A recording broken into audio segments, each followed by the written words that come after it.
What's up, folks? Welcome to another edition of The Loop. Yours truly, DJ CEO. This is a show where we get into the culture, we get deep into the culture, and most of my guests are folks who have contributed to the culture in one way or another.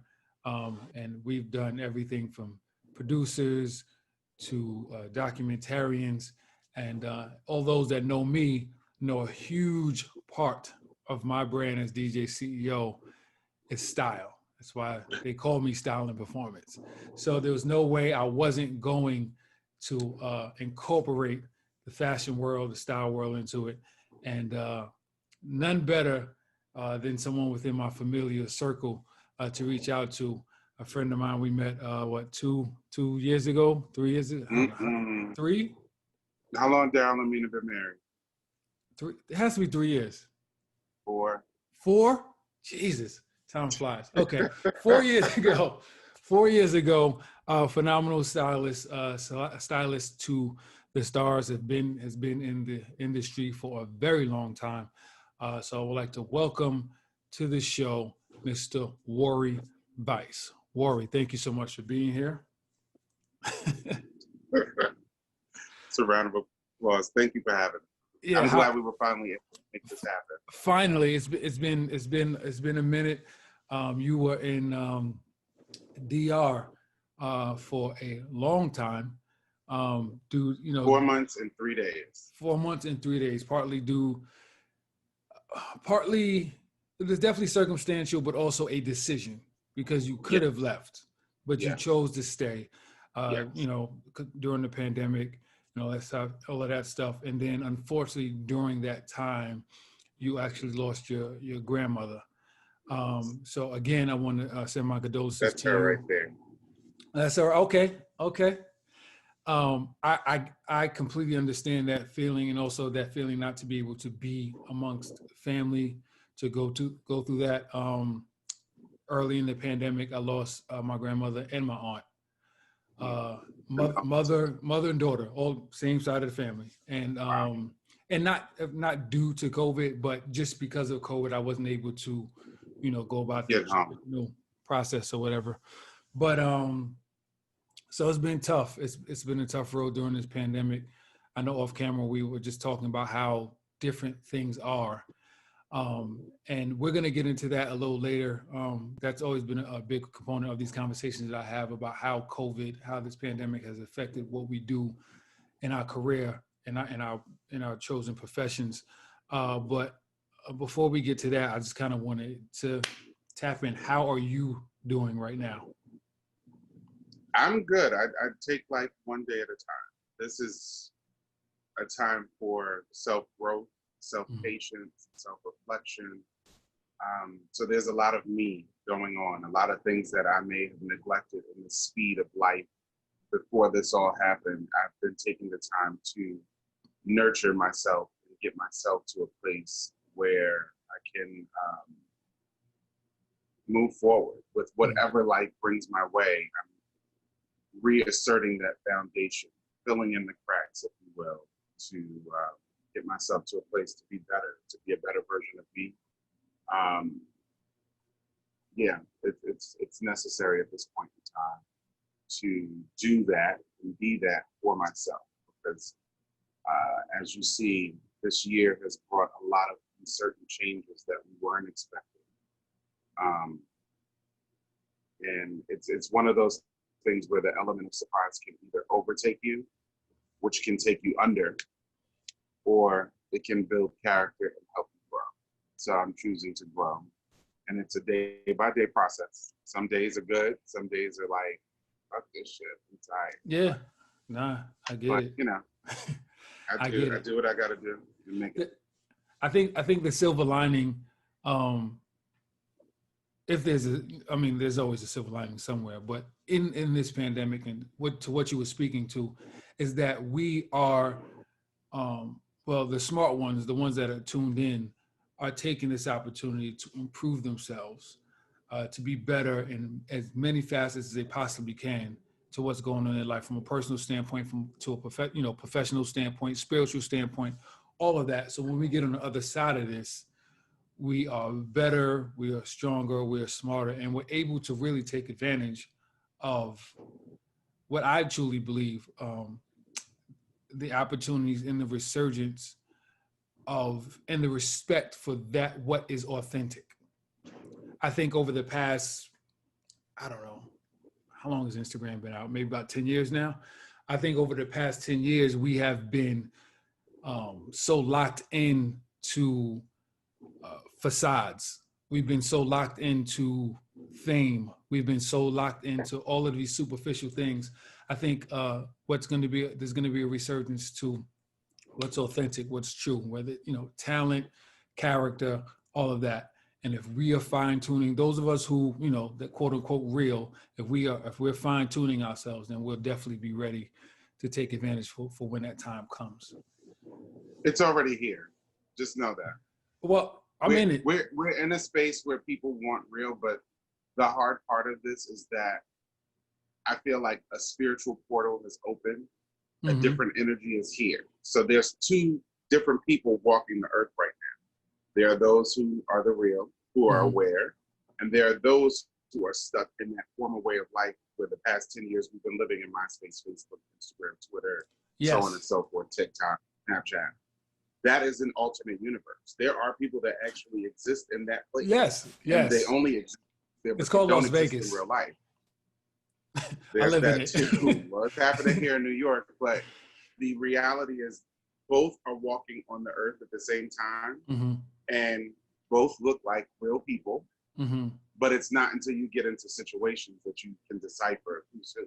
Yeah, and that is part of the hard part right now, is deciphering who's who and what's what, and realizing how and where to place that energy, place your energy,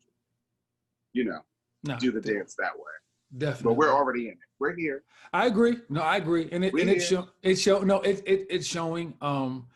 I can see it in just something as simple as, like in the beginning. So I always tell people this. I've been doing lives on Instagram for over 3 years now. Like I was doing it for 3 years. Since it became a feature. Yeah, since it became a feature. And then, the pandemic happened and I knew, okay, this is going to be the new thing. I knew it. It's like, cool. But the one thing I noticed is that all of these, the wannabes DJs, the DJs that we had to like. Wait, how you gonna call people wannabe DJs? Because that's what they are. They're wannabes. They're not real DJs. Those who I don't necessarily knock for taking advantage of club owners and club managers. Saying that people that became DJs during the pandemic? No. DJs. No, I'm talking about people who wanted to be DJs before the pandemic. That's what I'm talking about, before the pandemic. Because, like I said, I'm not mad at them for taking advantage of club managers and club owners who don't really respect or have love for the craft or culture that we bring. And it's just like, oh, you can bring 200 people, I'll book you, whatever, all that type of stuff. You don't see them going live, right? Because you can't, and even though I'm not looking for DJs in the EDM world, and I don't really follow most of them, but you don't see them going live a lot. And it's because when it's just you and the screen, right? You don't have alcohol, you don't have smoke machines, you don't have confetti, you don't have strobe lights. There's nothing to distract the people from how bad you are, right? So it's the truth. So you have to be good. Like you have to be really good to keep people's attention, whether they're viewing you on their laptop or their phone, for them to just want to stick with you. Right. You have to be really good, right? So this is kind of going to your point that we're in it now, is that you're starting to see all those who claim to be this or that. Like when all you have is your talent, if you don't have all the bells and whistles, you're not going to risk being exposed. And that's what's happening now. Right. But enough about me. We're here to talk about you. So let's get into it. So what we're talking, it's because it's relative. And no, it's relative. It's relative. The same thing is happening on this side as well. Like a lot of stores, a stylist is only as good as their resources. You got shit, we've lost Jeffries, we've lost opening ceremonies, we've lost Barney, we've lost Bergdorf is by appointment only, Neiman's is closed. Like, you actually, if you don't know what you're doing as a stylist. Yeah, no, you got, it's, everybody is getting exposed. And I love it. You ain't got no resources, you ain't gonna make it. I love it. I love it. And also that speaks to just the love. And this is what the loop is about. Like the true mission and purpose of why we do what we do and what we do. Like when you love it, you're going to figure out a way. You know what I'm saying? Right. If you don't love it, if you're just doing it because it's the new cool hip job or whatever, like the first, couple obstacles are going to be enough for you to walk away. Right. But this is when this is your life, this is what you eat and breathe and sleep, you're going to figure out a way. So, right. I want to get into how even becoming a stylist or fashion, how this even came to be a part of who you are. Because I just feel like for some of us, I always say God gives us gifts. And when we're able to identify what our gift is, our responsibility is to share it with the world, right? So when did you understand or even have any cognitive awareness that, like fashion and stuff, this is what I love to do? Well, I've been styling since 2001, April. No, 2002, I'm sorry. 2002, April 2002. This entire journey has been a God-filled journey. I went to North Carolina Central University, the home of the Eagles, where excellence is no accident. And that is where I was studying fashion journalism and then eventually studying design. But at that time, as you know, you went to an HBCU as well, funding wasn't really prevalent for certain programs. And in the design program, that wasn't the focus. We were known for our law school and our business school. That's where the money went. And being from New York and working and wanting to work in fashion, I had to make a decision. And I decided to come home the summer of 2001. And I was working at a real estate agency. I was working at a movie theater shoveling popcorn on the weekend.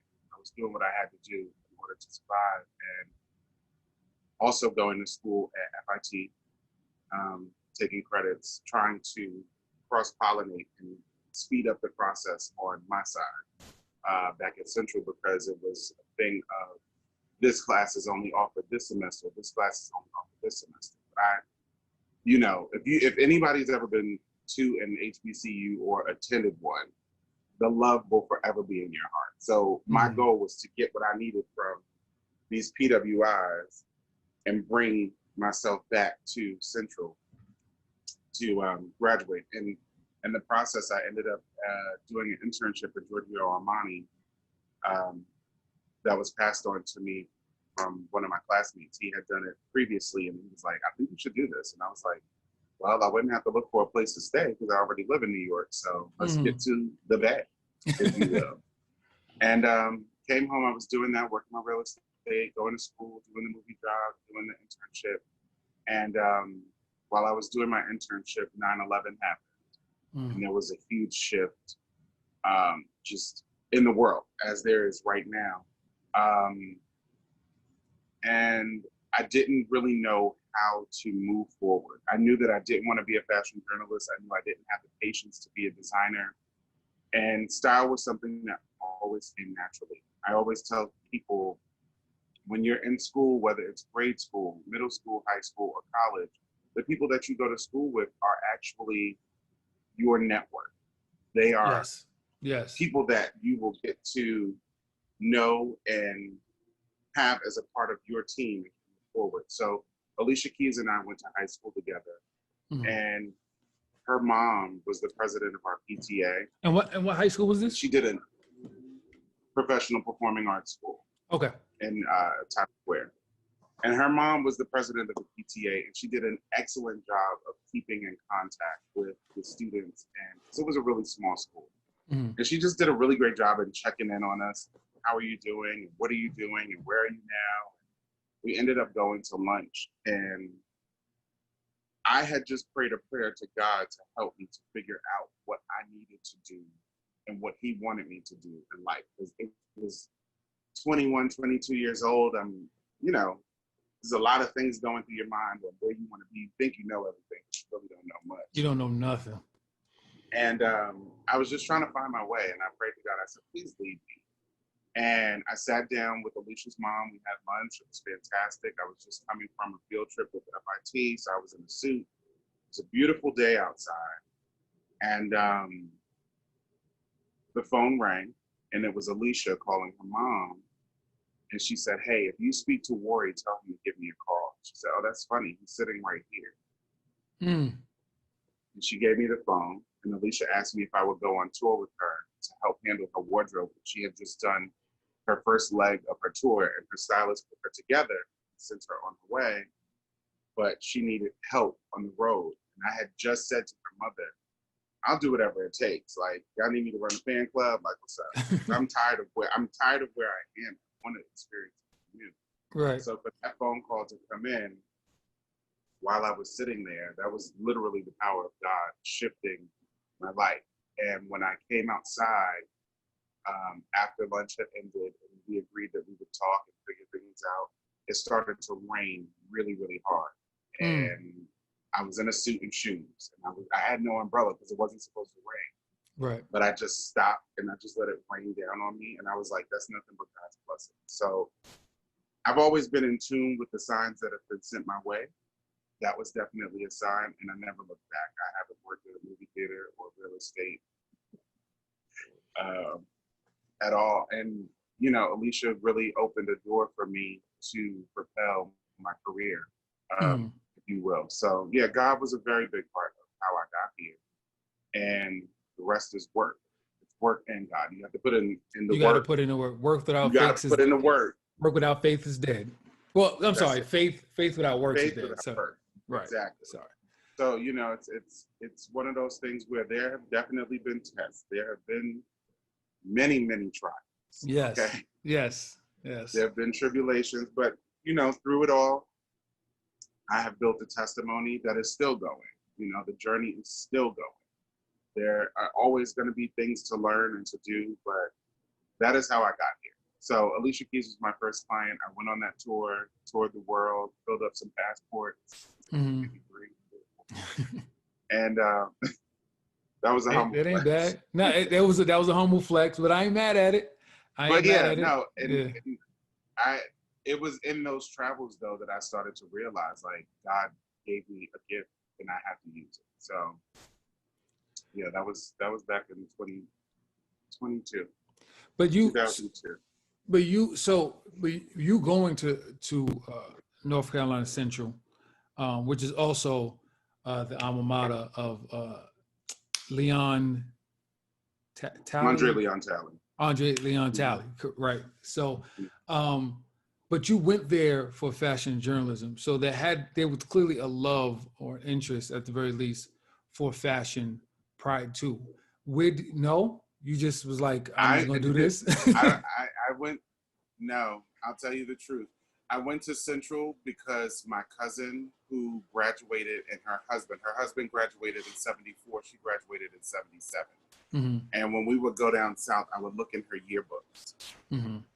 And the blackness that was in those books was so fascinating to me. Mm-hmm. Okay. Like the afros, the Greekdom, like the camaraderie. It just, something about going into her yearbooks created this whole other world for me. And when I was in high school, obviously a different world was on TV. Like it just, all that blackness encompassed me.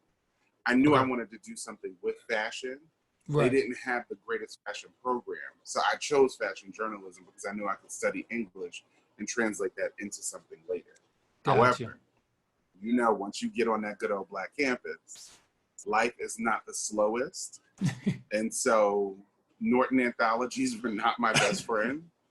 And I was like, I can cut and sew faster than I can read this anthology. And then it switched over. And that's how it Gotcha. So correct me if I'm wrong, you also, what happened when you were at North Carolina Central, you started to design clothes for like your classmates. Is that true? I did. I used to run the fashion troupe called Bon Vivant Fashion Society, and through that, we needed clothes. Nobody was giving us clothes, so it was a phase where me and Monique, Yeah. and Mina, we'd sit in their dorm room and get the hot glue gun and the scissors and the feathers and the crystals and get to work. Right. They were my muses in school. Like Mina and Mo were like these colorful cartoon characters that were just full of ideas, and they amongst others helped me to push all of that stuff out. You know what's funny? Because Amin is a Brooklyn girl, and you're from Harlem. And growing up in New York City, there's always like this. Well, for some, it's a friendly rivalry. For some, during certain times, shit gets real. But Brooklyn and Harlem is always when we've come together have always like shook up the world. Like always. Like you look at Puff and Big. Yeah, you look at Dame and Jay. Like always. I never understood why. Like but more so it's just like, nigga, I'm not going up to Harlem. That's way too far. Or I'm not going down to Brooklyn. It's way too far. But we've come together. It's always been something amazing. When is the earliest that you can remember that you had a sense of style? That my grandmother and my mother. Mm-hmm. My mother has always had her own swagger about her. Mm-hmm. But my grandmother, she had a sewing machine. She always made outfits. There's one picture in particular. She went to an event in the 70s called the Snowball. And that picture specifically is what kind of turned that light on for me. Okay. She was dressed literally in all white. It was a white shift dress. At the bottom of the dress, there was a mink trim. And then she had these big mink balls on her ears with a huge afro. Her makeup was white. And I was just like, that's different. Like, yeah, what is that? And then as I started going through her archives of photos from when she was, a young tender, she was out. I'm like, where'd you get that outfit? Where did you get that? And she made most of the stuff that she wore. Mm-hmm. And my grandmother was an avid shopper. And that sparked the interest. But by the time I got to high school, you had Biggie Smalls, who by the time I heard him talk about Donna Karan and Versace and Moschino and all these amazing designers, that propelled me to find out where they came from, which led me to the Vogues and Harper's Bazaar and the L's to see what it was. But the reality is, growing up in the city, I couldn't afford it, which became the discovery of Century 21, which is where I actually started to hone the craft of sourcing. Because then you had to get fly. So you needed to know that you could go to the Atrium and I would get my DKNY socks from there, but I knew I could catch the t-shirts on sale at Macy's and complete the outfit at Century 21 and maybe get the shorts or the shoes, because DKNY had the sneakers back in the day too. So it was a matter of sourcing and putting it all together and how you make it look. Like, I remember when I stepped on campus my first day at Central, I'll never forget it. I got a brown cardigan from Dolce & Gabbana. It was tan trim, chocolate brown with tan trim. I had on Sergio Tacchini corduroys and tan hush puppies with a Fendi attaché case. I did not look like anybody else that went to my school. Wow. You know what I mean? And I knew then that I was different in that way, especially when I would get dressed to go to class and people would gravitate to what I was wearing. And then naturally it's like, well, I can help you too, because you might need it. You know what I mean? So maybe that gift. So it's so funny because you mentioned about figuring out how to source or resource, how you're gonna put this outfit together because you couldn't afford everything. And I've always said that there is a difference between clearly style and fashion, and also the fact that a brand name isn't gonna make you look fly. Like you could look fly out of the bargain basement. Like if you know how to put it together, You It's know, style. it's Style and style. fashion is different things. Two different things. And there's a lot of people, I've gotten arguments with friends about this, and they be like, no, it's, and it's like, oh, I've got this and I got that. And it's like, yeah, but you You can't still look whack. dress. You can't dress. You still look whack. Yeah, being able to dress in style is a huge, and I'll say this, a really good friend of mine, a brother by the name of Gardy, he was my first stylist, and he was the first person to help me identify my style. When I look back, and my mom always says, when I look back, I've always kind of had like a sense of style. I always kind of did things differently, but not in an intentional way. Like I remember there was this movie, the movie Mo Money with Damon and Mm-hmm. and Marlon, and Damon. I was in elementary school when it came out, and when Damon had like the jeans with the button up tucked in and the tie and the hat, and I was like, yo, this is like the bottle cap hat. And I was like, this is cool, because I had never seen anybody dressed like that. So like that, Right.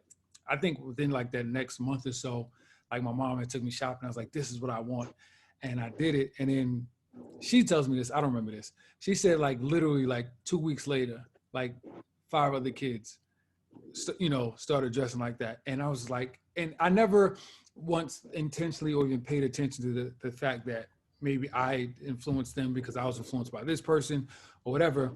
But well, that's what style does. Style is influence because it's a part of personality. Right. So if someone's attracted to something inside of them on the outside, that's how they're expressing. You know what I mean? I've purchased several hats like the one you have on. I can't pull any of them off. I'm a dad hat. I have a hat head, which is a plus. I know that I have a hat head. I just don't think they look right on me. Right. It's great on you. And thank you. Well, first, yes, please. I mean, what? This is this show, so I'm only from here up for the show. But thus far, like to rate this, what is this? It's good. This is because it's you. It's a 10 because it's you. Thank you. You're comfortable. There's swagger in it. You know what I mean? Like, and then ultimately is what style is. That is the difference between fashion. We could sit here and say, oh, that's a Versace shirt you got on. Mm-hmm. Oh, that's a Fendi hat you got on. Okay, and then what? Then what happened? It's like, right. But the combination of it, you put yourself together, so it's cool. How do you? What is your process with styling? Like, because clearly styling for somebody else, now your job is to kind of represent their personality and who they are and how they look. Do you, because I have a friend of mine, a good friend of mine, Sky Zoo, who I've had on the show, who he writes for a lot of people. And when he writes, before he writes, he sits down and he has like conversations with people, like long conversations to figure out who they are so he can write in their voice. What is your process going into like styling for some of the people that you've worked with? My approach is similar. I style people from the inside out. I have had moments where I try to create looks and put people in these fantasy garments of what I think they should be wearing and this, that, and the third. And the reality is, what, like I said, you're comfortable in what you're wearing. So it begins there for me, because if someone's uncomfortable in their garments and their clothes, it's gonna translate. They're gonna see. They're either gonna be fidgeting or doing the most, and then you're not gonna get a great outcome. But when someone feels good from the inside about how they look on the outside, they're gonna shine all night. And I think that's the thing that I've embodied with all of my clients across the board. It's from here, and then we work on what that is. What are the things you're most comfortable with? What are the things that you would like to highlight? We take those things and we accent and we build on them, and then go from there. I've worked with a couple of stylists throughout my career. When I was doing the United States Hip Hop show on Fuse TV, had a young lady, and it always seemed, no lie, it always seems like I'm working with Haitians too.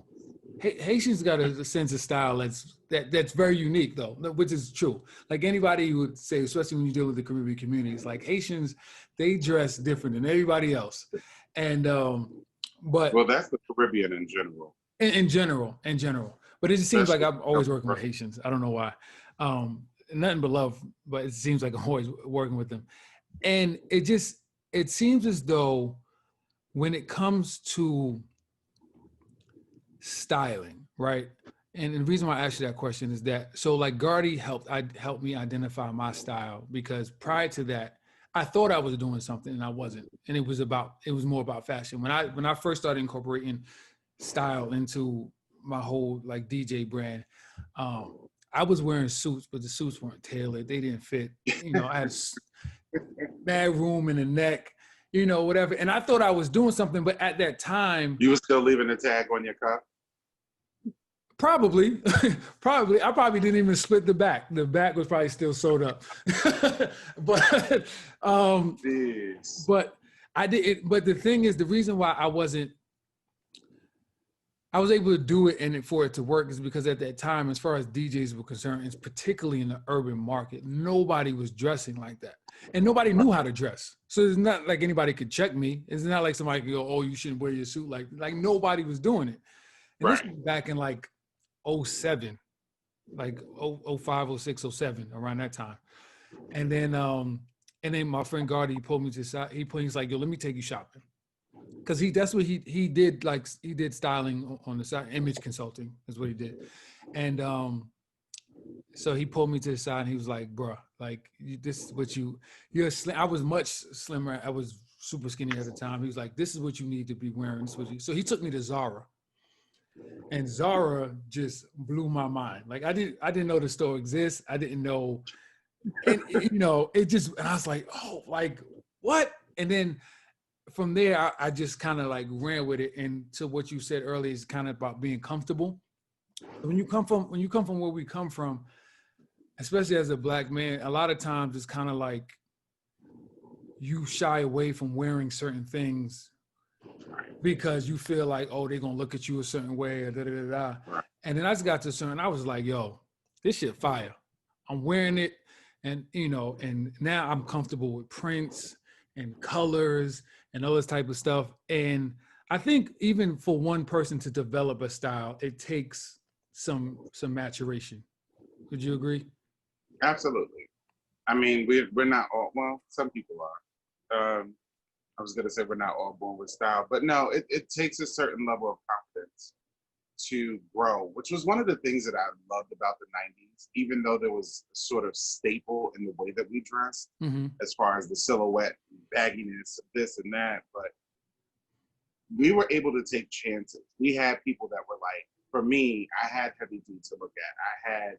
Because I've always been a big guy. So I had Heavy D. I had, Big E to look at. I had even Big Pun in his sweatsuits and things, like Fat Joe. Like, there was still a certain style that went to the way that men carried themselves, but then you take the boldness of somebody like a Kwame and polka dots, and you add that in with a little bit of, CNC Music Factory patent leather with the silver steel toe roach top. Is like, you take little pieces of things and you add them together and you create what is your catalog. Artists create music. I created my own, I would take a chance. I was the kid at high school. If I was wearing red, black, and green for the day, then I had on a red sock and a green sock. I changed out my shoelaces. Like, that was just me. Like, it was always something fun to do. Like, even Punky Brewster was an element of style for me. Looking back, the Dwayne Waynes of the world, they were influential in style. You look at the Moeshas of the world, influential in style. Like, it's always been there. Even Pam Grier, or, the vividness of reading the Iceberg Slim book, you could see through the pages how he looked, and not to mention, we grew up in the bad boy era. So you have people like Nisa Hilton who were creating looks that were forever iconic, but taking a chance. Like, we got to see the girls in the tennis skirts and the combat boots, and the Jodeci's in the rain suits, so Columbia rain suits were like, that's game changer for me. Like, I specifically remember the Mary J. Blige Be Happy video, the silver bubble coat and the silver boots. And I had to find that metallic silver fabric. Like, I needed that silver thing, and then all the videos had that glossy Hype Williams effect on it. So I tell people, The difference between now and then is that people are rapping about an experience now, where the rappers we grew up with were creating a lifestyle. You wanted to live the way they were rapping. You wanted so bad. I remember Yeah. I remember seeing the Freaking You video and Right. and going to Vim's, going to VIM and searching because I clearly didn't know what brand it was, but I was like, I need those, whatever those boots, I need something that looks like them. Right. And Fila at the time was doing combat boots. Right. And I went out and I bought a pair of Fila combat boots, and I wore them exactly the way they wore them in that video. And that is the what coolest style does. Style transcends character, and it will help to build emotion. So even, working with HER, when we first started working together, her whole thing was sweatsuits. So I had to find a way to make the sweatsuit hot. Like, how do I show her character that you're not going to gray sweatsuits and black sweatsuits every day? Like, Right. How do you bring that out of the person until they find other things? Recently she just posted a picture of herself in a dress. She's finding her way in that. You know what I mean? So that when someone's style develops and they become accustomed to their niche or their tactile, then it becomes that thing, and they get to where they gotta go. Yeah, I low key have a crush on HER, but don't tell my wife. Don't tell her. You just told her yourself. So. Don't tell her. But I think she's dope, and just how she carries herself, and that she is very unique and different from a lot of the female artists out. She is sexy without being overtly provocative. Slutty. Yeah, you can say it. Yeah, slutty. Yeah. She. You can tell. You can. There's always certain. But people. that there's a thing for everybody. Because I don't even want to say that, and then that turns into something else. Like certain people's images are super sexual. Yes. I personally believe that she's not. To me, she's not sexual. She's sensual. Sade is sensual. Yeah. There you go. You know what I mean? Beyonce is sexual. There's a different. Agreed. Different element. Agreed. Plus, because I personally wouldn't want to see HER in the bikini panty. That's not. It's two different things. Yeah, nah. It doesn't. And plus, it's like when you get dressed in the morning and you have two different blacks on. You gotta go back in. This looks a little faded. I need to go back.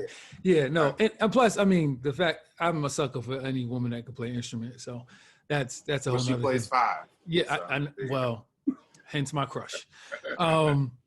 But yeah, no. So,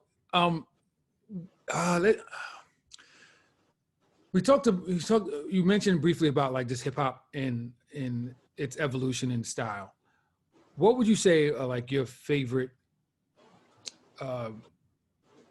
decades or time periods of style? And I wouldn't even say decades because it's so funny. Like if you look from the 90s, like from 90 to 95 is way different than 95 to 99, right? Mm-hmm. So what are some of your favorite, I guess, periods in hip hop for fashion?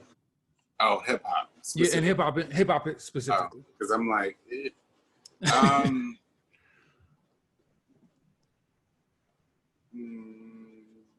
for me, I would say my favorite hip hop fashion moments would be 81 to 84. Okay. Grandmaster Flash was amazing. Okay.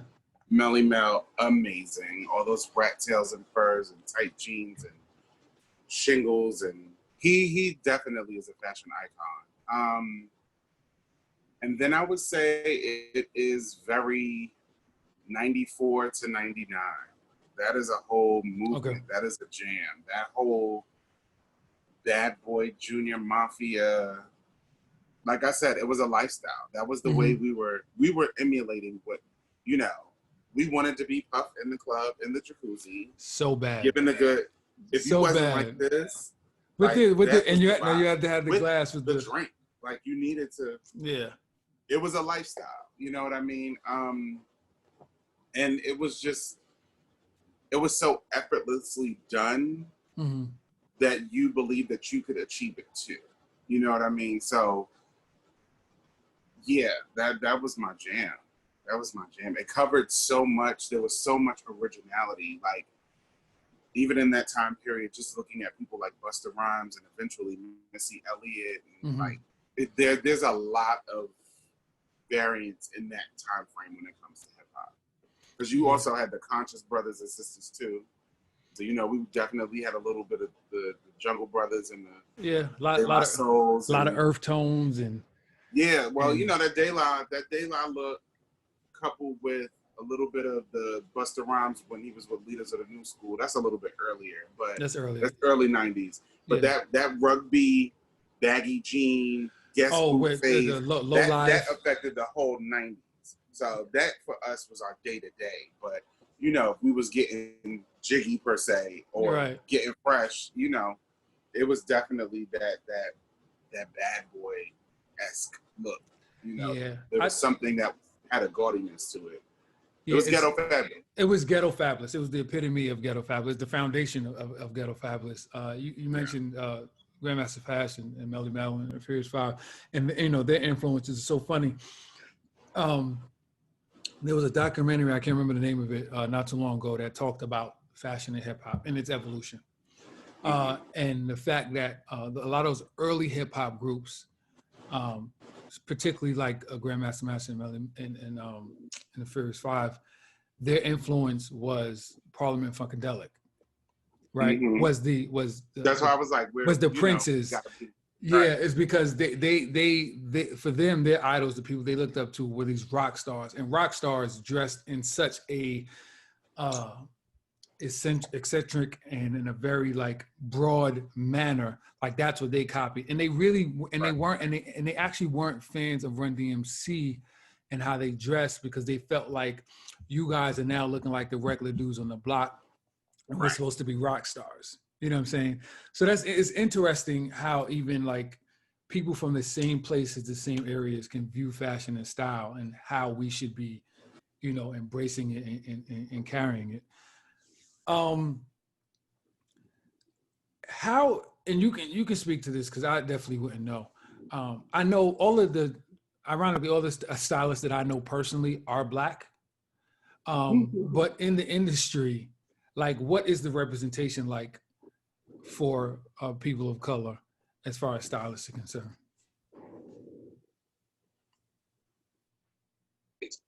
Yeah. Okay.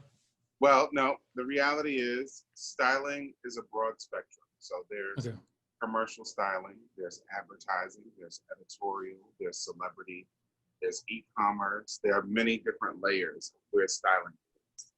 I would like to say that the majority of stylists of color land between editorial and celebrity. Okay. And we've kind of been pigeonholed to just be in that place because those other worlds, up until now, with the voices that have been pushing forward, it's kind of been a thing where, DJ CEO needs a stylist. He's Black. Let's get him somebody Black. That was a thing for a while. They're forcing their way into our space now. So things are changing. Hopefully they'll continue to change because there's a lot of work that has to be done. We're not as represented as we could be, but the work that we do is substantial. Like we said, there's the Misas of the world. Serena Akers shook everybody up with Black is King. June Ambrose and the work that she's done with Missy Elliott. And, there's so many different layers to the work that we do, so many different things that you see. ID Magazine right now, one of their head stylists is African American, not African American, but a person of color. I don't know. It's just we're forging our way. In the high fashion world, there's always been Patty Wilson, but there was always just Patty Wilson. Right. A plethora of people. So, we get there, and sometimes we crack a little bit of a door here, a little bit of a door there. But I feel like right now, because of social media and the voices that we have as Blacks in fashion, the doors are being kicked in. I.e. Dapper Dan and the whole Gucci situation. Gucci comes out with a jacket that looks exactly like Gap's, and like Twitter goes crazy, and we make sure that you know it. Like, you did Right. not come up with that. Give that man his credit. Which is So with those type of often the case, situations, though. yeah, but with social media being used in that way, Mhm. it's been able to push us to a different platform and give us the voice that to be heard. Basically, Yeah.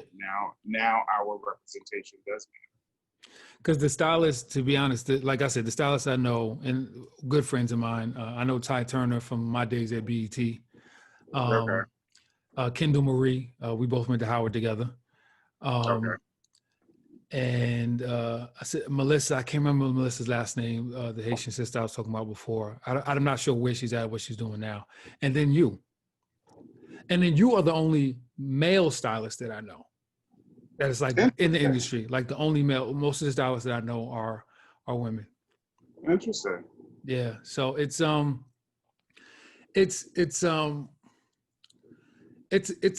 arena that I have such an appreciation for because of what you're able to do and convey, and like how you're able to put these ideas and have your client, embody this idea.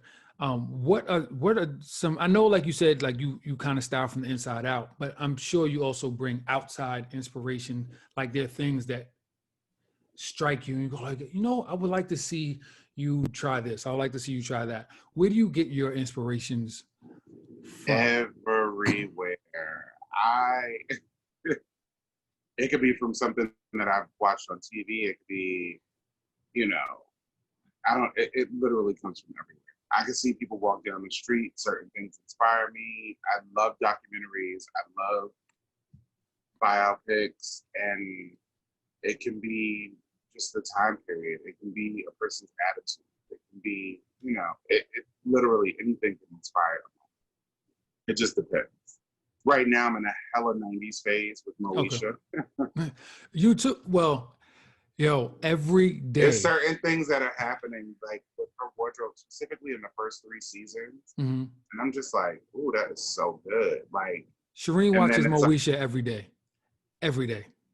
No, well, tell her she's my kindred spirit because to drop, like I'm literally finishing out season 6 right now. I think, if that's the one where Ray J was on it.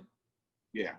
No, that's what she's on right now. Like literally, I left her on the couch last night to go to sleep, and she was watching, and I was like, "Yo, seriously?" And like she loves it. And to be honest, growing up, I didn't I watched the show, but it wasn't like one of my like, "Yo, I gotta go watch Moesha." But watching it now with her, I realized how influential and how important that show was. Well, you realize also we grew up with Moesha, so the first 3 seasons we did watch because we were still in high school. But when Moesha left for college, so did we stopped watching. So seasons 4, 5, and 6 are like brand new to me. So I don't remember it because I was in college. I wasn't watching that show. Yeah, because I didn't remember Ray J being on it at all. I have my own. I actually would love to talk to her because I have my own ideas and thoughts of how things are playing out. Because when the show first starts, it's very, very black. Like, we're talking about Beethoven being black. We're talking Maya Angelou is coming on the show. We're talking about the Harlem Renaissance because Moesha wanted to be a writer. Like, there's a lot of Black history that takes place in the show. And something shifts in season 5 where we now have villainized the Black father who's this picture perfect Kappa. He's got the wife passes away, he gets a new stepmom, family's good, he's tough on his daughter, he makes sure his son does what he has to do. And then we get to this place where Ray J, the son, shows up, but nobody knew Frank had another child. They didn't know that he had this extramarital affair, and it's this thing that literally tears the family apart. And I'm like, why did we ever go there? Why do we need that? We didn't need that. Well, and it literally changes the scope. Like, now there are white people on the show. It goes to a different place. You guys, she would love to have that conversation with you. So I'll just tell her to reach out to you and you guys can talk about it because she watches it every day since it's dropped on Netflix religiously. You being a stylist and being from Harlem had to have such a major impact on your sense of fashion. I always tell people there's no place like Harlem. You go to Harlem on a Monday or Friday or Sunday, and people are gonna be dressed to the nines, always.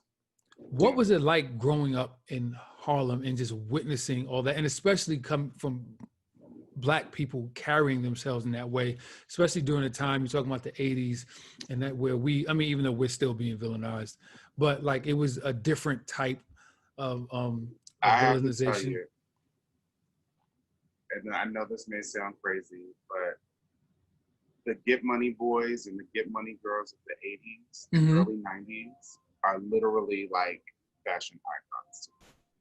The That makes custom sense. outfits they were wearing, the Dapper Dan, but just the way that they did it was just so fly, down to the way that they drove their cars. Mm-hmm. But there's also that inspiration of the 70s, and you know, he's a rat, but Nicky Barnes, like Mm-hmm.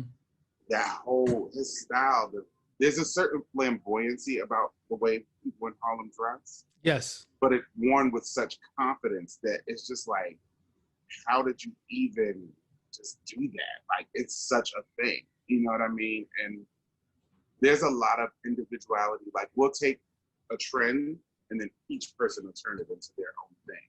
Yeah. And for me, it's so much fun to just watch that thing turn into something. Like, there might be a specific sneaker, and if you got your hands on that sneaker and the way that you might rock it, it's like, it's a whole different. It's I don't know how to explain it. I guess because it's a part of my DNA, but you know, even down to the way that people just wear their clothes, a certain way that your shirt would hang, your jeans would hang, a certain way that you might tuck your jean inside of it. That was a big thing for me when I was styling Alicia Keys. Like, whenever she put on jeans, we had to put a cuff in the jeans. Like, it had to be a cuff because that was our thing. You know what I mean? Right. So, you know, it's there. The influence is there, and I think everybody in Harlem just has a certain swagger. It's different now, though. Like, kids dress differently. I feel like we're coming back to the essence of individuality. Right? Which is something that's sorely We missed. got stuck for a moment. Yeah, I think Harlem, I think the Harlem that you're speaking of and that we both are very familiar with, I think is very much of a carryover from the Harlem Renaissance. You know, that DNA, that kind of culture and character, and how Black folks should be carrying themselves, even as fashion and style evolved. It was always about like, you need to look good because, you know, if you look good, you feel good, right? Right. So that's part of it. But the individuality part is super important. And I agree. It's been so, and we talked about it. I don't know. I think we talked about it off camera. I'm not sure if we talked about it on camera, but just the idea of like, you know, this people have been living in this alternate reality, which is social media, right? And all they do is just carbon copy each other. They copy, you know, look, the same makeup, the same, you know, fashion over outfits, the same this, the same that.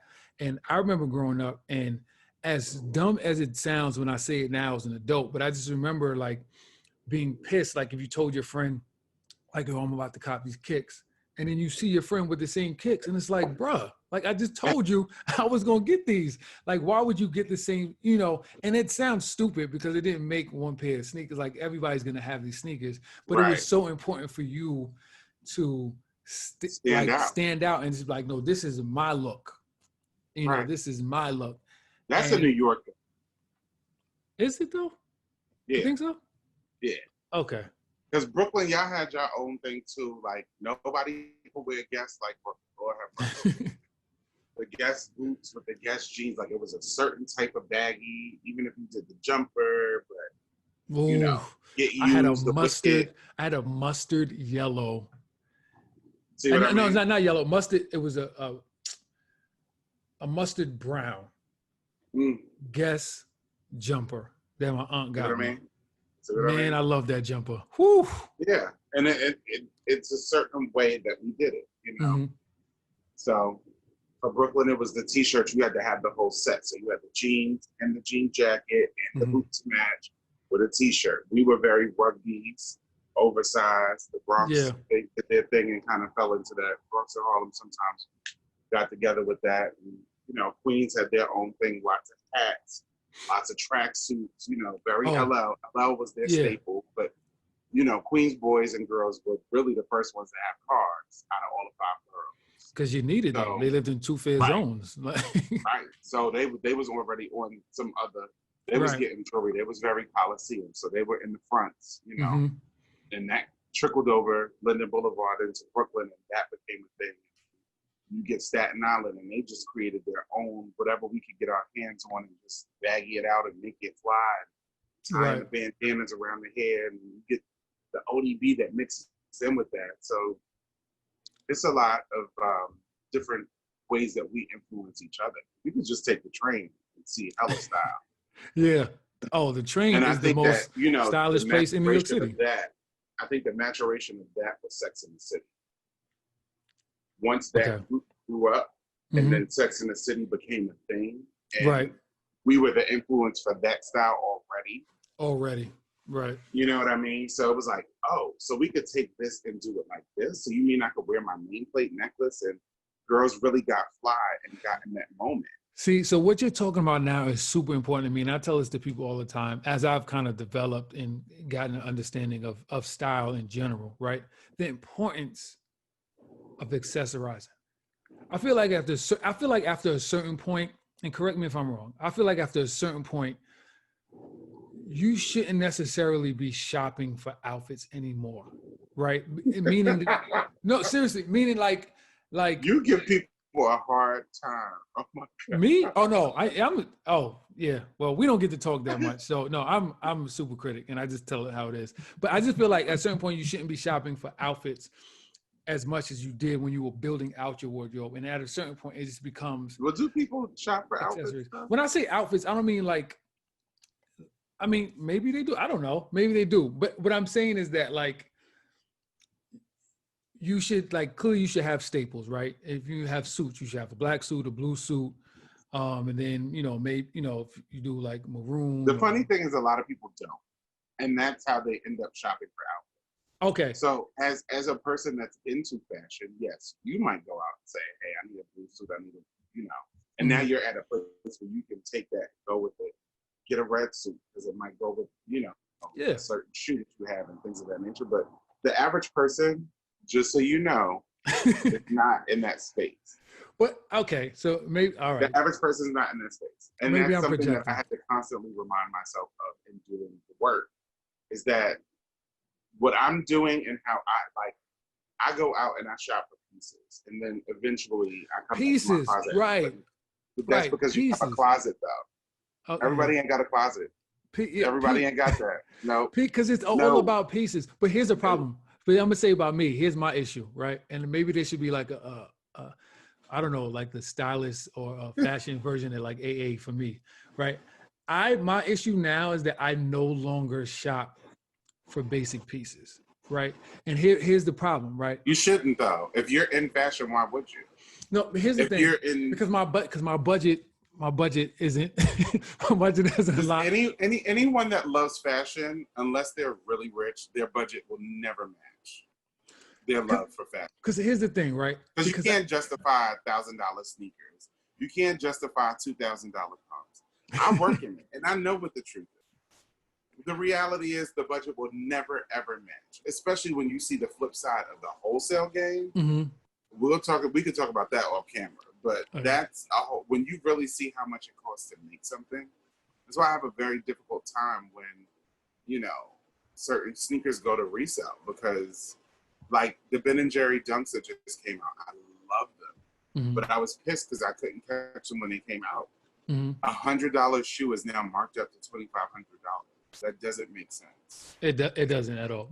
But the thing is, when you become a slave to your passion, you find reasons to justify stuff that doesn't make any sense. And no, like you find reasons. We all do. We all do.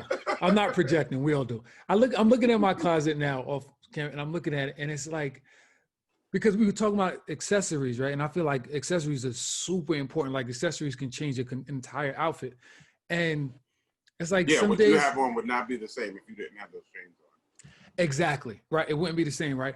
But sometimes, like, yo, I just want to wear I should just wear like this blue shirt or just a red shirt or what. And I'm just like, I don't have many, if any, just one. Everything is a print, everything is a pattern.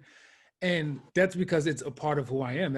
I feel it represents who I am in style. And it's like, I had to tell myself, like, you need to stop buying these statement pieces and just start buying like basic things that you can dress up.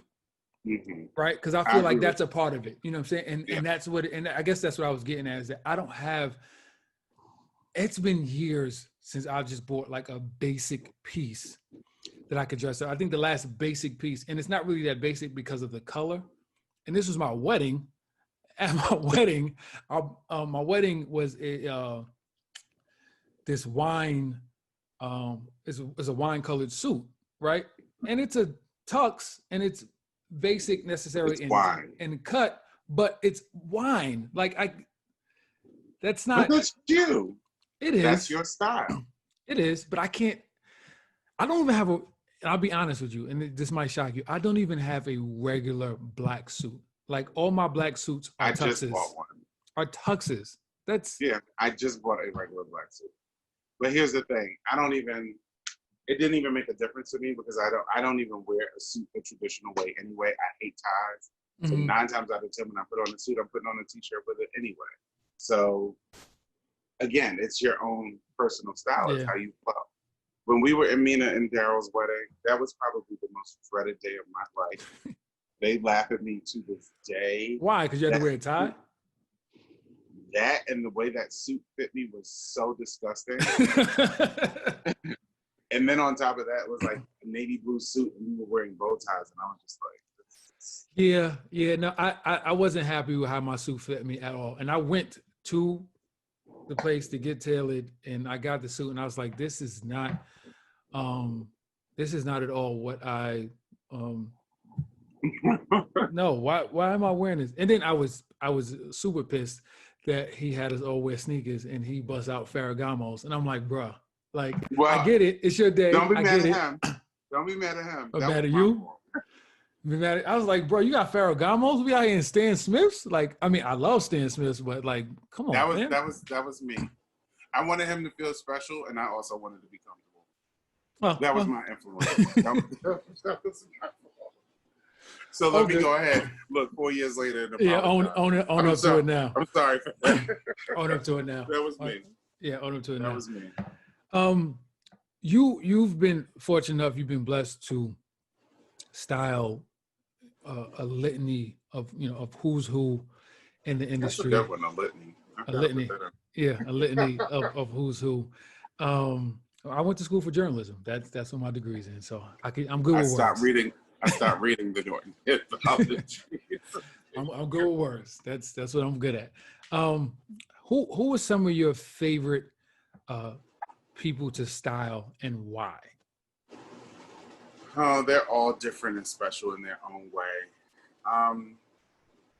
At the time, Alicia Keys was my spirit animal. If I were a girl, she dressed the way that I would dress. Okay. Taraji was just an amazing person. Carrie, amazing. But I don't know. I can't really pinpoint it. They were all just really dope individuals. And at that time, when we were working together, I learned something from each one of them. So. And how does that work? Do you get? Because you style for HER now, like, but you're with her, like you go with her, you're on tour, you do the award shows and all that type of stuff. But I'm sure for every client, it's not the same. For some, you might just be called in to do a particular look for a show or a video shoot. Like, how do you get these relationships become established, and how does that work in relationship? What determines what that relationship's going to be? Well, I have representation. People usually reach out or they reach out to me, but it's the connection. Like Andra Day that's my heart. I love her. She's somebody I actually feel like is sent to me from God. Again, I was in a praying space and she showed up and prayed with me. So she forever holds a place in my heart. And then she's a Capricorn, like I'm a Capricorn, so we understand each other on a different vibration. where we get together creatively. So that in itself is just a beautiful thing. I love her. Make sure you keep that. And I don't know. I feel like my artists that I work with are a reflection of who I am and where I am now. Like even working with HER in her journey, it's beautiful to watch her grow. I've known her since she was like 12. We have amazing conversations about growth, and it's great to see her growing and I'm growing at the same time, and we compare notes and have conversations. You know, it's easy when you work with dope people. It doesn't feel like work. So right now, yes, I have my two girls. I love them both dearly. But we, you know, it's work. We get the work done. But the individual relationships are there, and we just flow off of that. And it's a lot of like what's happening in life now. Like there was a moment with Andrew Day. She was doing the run with Common for the song that they had recorded together. And we had just come off of the whole Ferguson situation, and she made it a point that at all of these events that we were doing for the Hollywood Reporter and this and that and Global Citizens, one of the songs that she would perform was Strange Fruit. And obviously we're being lynched in a different way right now. And so she made sure that I took a pair of handcuffs. We had two pairs. One pair was black, the other pair was silver. And those were her bracelets. You know what I mean? So it's all relative to what's happening and how it's happening. The bracelets or the handcuffs as bracelets. Yeah, if you go back and look at the footage from that time, it's something so subtle, but it's there. And I think that's important too, because I can only imagine that if you are a Black artist, if you're a human in general with a heart and a conscience and love for all people, that you care and you pay attention to these things, but particularly Black artists, you have to figure out a way. For some, you have to be conscious of your career, but you will never sacrifice your love for your people, right? So you want to be able to make statements that get the message out, but don't necessarily come across as flagrant, right? And so that's a subtle thing that you kind of have to figure out. And I think handcuffs as a bracelet is amazing. One of my friends, Kirby Moss, he like I remember when he did his he just had Angela Davis on the cover of Vanity Fair. Yeah, and he did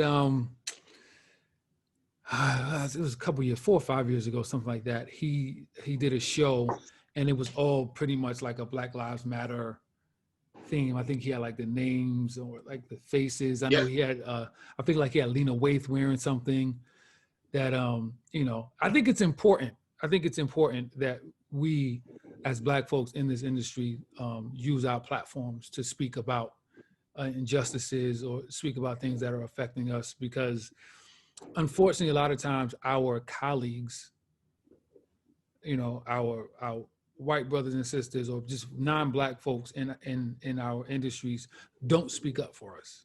You know, there's some that are, but there's some that don't. And I think it's important that we use our platform to kind of speak out and address the issues the best way that we can, you know, with whatever our tools are. Right. You know, because I do it as a DJ. I just recently I think this past Tuesday last week. It was last week, Tuesday. I did a set just called Black and Proud. And I did all Black empowerment, Black love, Black unity songs. That's all I did. Did you turn that into a playlist? So here's the thing. No. Yes, Listen. No, did you turn it into a playlist? I did not. So listen, when I first started doing live. Let me tell you something. I'm going to just say this to you,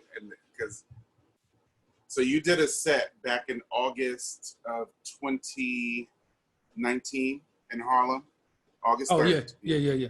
No, August. It was August 12th, 11th or 12th. No, that was the following week.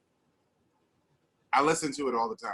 Okay, I don't know. You have to tell me what it is. Because I don't know. Darryl sent me the link, and I was like, it took me back to the mixtape.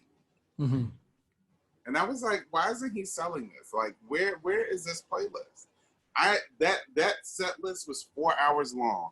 I have sent it to so many people, and I'm like, look, y'all, just put this on and leave it alone.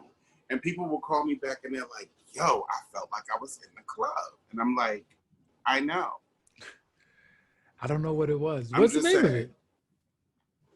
You remember the name of it? I don't know. I would have to go back and find it. I don't. So here's a couple things, right? I actually had to put it to rest. I had Here- to put it to rest. So here's a couple things. So when I first kind of got back into doing the live from the living room, people were asking for the playlist, right? So I was like, all right, cool. So I did. So like for the first 2 weeks, I put a playlist up on Spotify. But I'm recording my sets. So all the sets are recorded. And then they also have the actual video because it's on Twitch. So I have that recorded.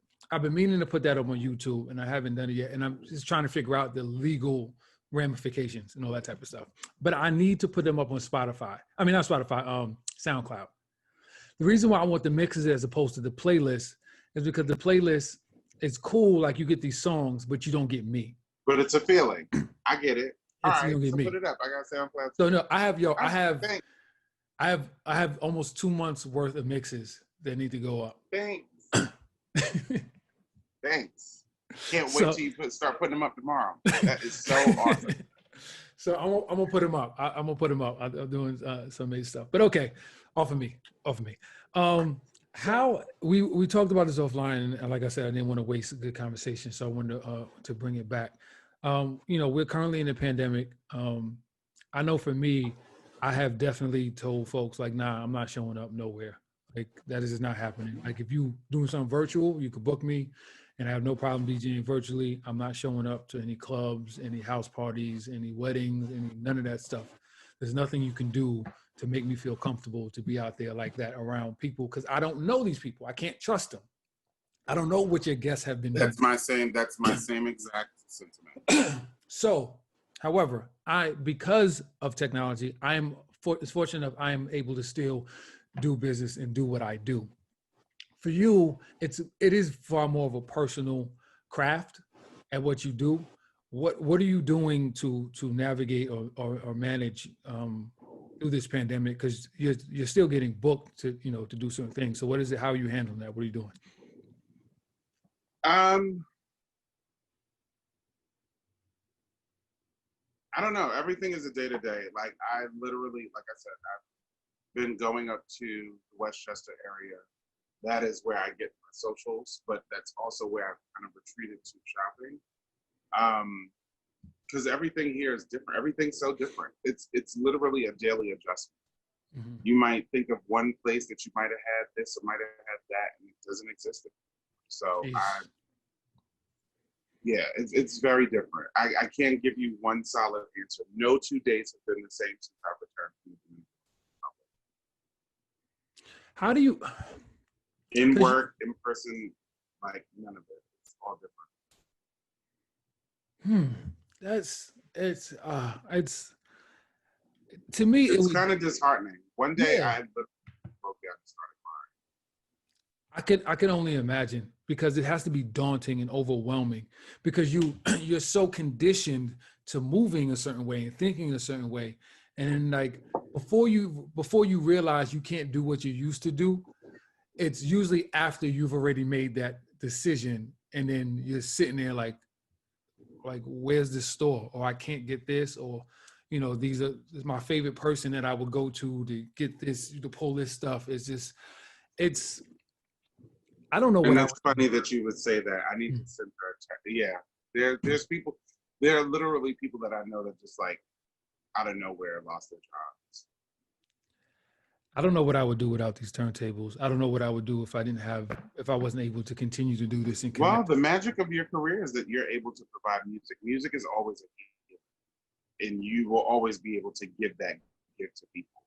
I think the hardest part for me as a stylist, especially when it comes to dealing in the celebrity world, the craft has been emulated so much that so many people have become in the virtual world available, because there are a lot of stylists that exist via Instagram.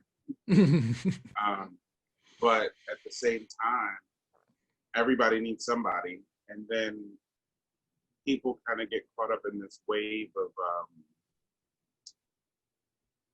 I can dress myself. So then there becomes no necessity. Like you devalue. It's like the club owners, like you said. It devalues what that is. And so you have to hold on to what the craft is and how you can reinvent. You know, right now I'm working currently on 2 projects that are amazing, and I can't wait to share them. One is something that is a lifestyle product. Okay. And you know, candles. So those will be coming soon because I'm big on fragrance. Mm-hmm. And I wanted to figure out how I could give my light to the world. And that's a way to give it without burning my own out. Of course. And the other is that I'm working on. Yeah, I'm saying that just to you. So cut that out. I'm not sharing that. Okay. You can wait. We could talk a little bit after the interview. Don't bring up anything that you don't want. Yeah. I mean, I'll edit it out. I'll still edit it out, but you know. The candles are fine. But yeah, that you know, I just realized you have to create ancillary income in order to get to where you want to be. I didn't realize it's 1:30. Clearly I need to talk to you more often. We've been on the phone for an hour. We have, yeah, bro. We don't talk enough. And it's so funny. Even if it's just a text. If it's just text. But what's so funny is that when Daryl and Amina were getting married, and I think we were going to the dinner party, the wedding dinner party that was on Lafayette at Pink Teacup. Which is close. Which is close. And Daryl was like, yo, you gotta meet Wouri. Like y'all two will definitely connect. Like you guys need to meet. And I was like, all right, you know, if you say so. Exactly. Okay. Exactly. You know, whatever. But he was right though. He was right. Yes, he was like, yeah, you guys need to connect. And he was right. But I only wanted to meet you because your first name is my middle name. Spelled differently, same pronunciation. Oh shit, really? Did we talk about this before? No? Maybe. Wow, I did not know that. All right. A couple more things and we'll get out of here. And you don't have to use names. But what are some, like, give me like 1 or 2 of the most, I cannot believe this shit just happened moments that you've had as a stylist. Like, and it could be something as like the worst. I have one that I'll share. At the Oscars in 2018, one of my former assistants, God bless her soul, we were zipping up Andrew's dress and the zipper broke. And we literally had like 30 minutes to get her to the stage. And I remember us running through the theater with this huge Zach Frozen dress. Mm-hmm. We get it to the team, they fix the zipper, dress comes back, we're running back through, she gets in, fix the zipper. We get her to the stage, 30 seconds before she goes on, somebody bumps her and she spills tea all on her front of the dress. At that moment, I literally screamed backstage at the Oscars, what the fuck? Put my hand up.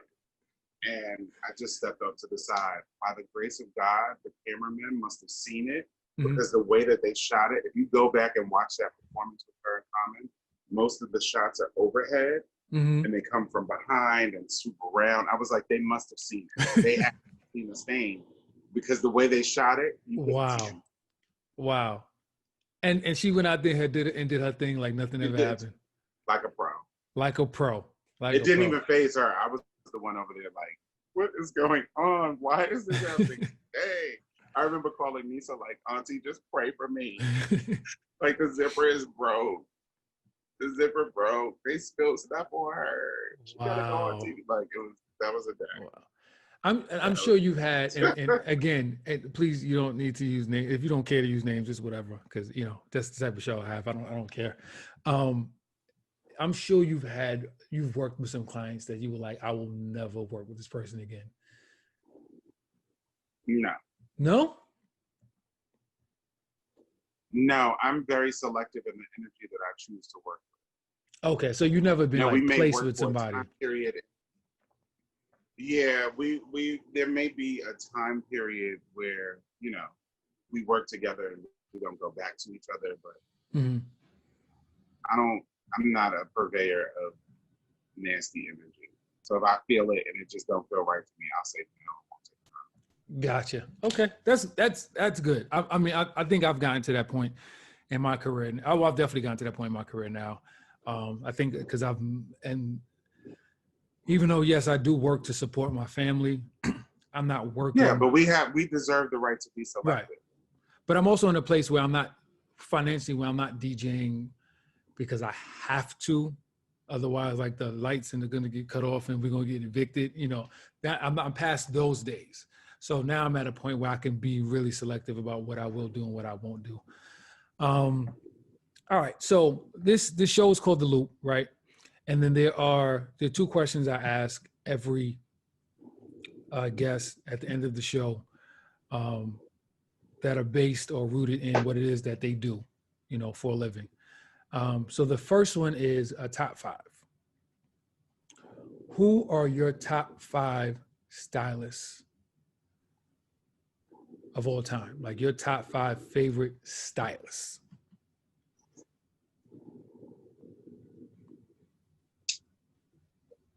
Corinne Rothfield, Patty Wilson, Misa Hilton, Grace Coddington, and me.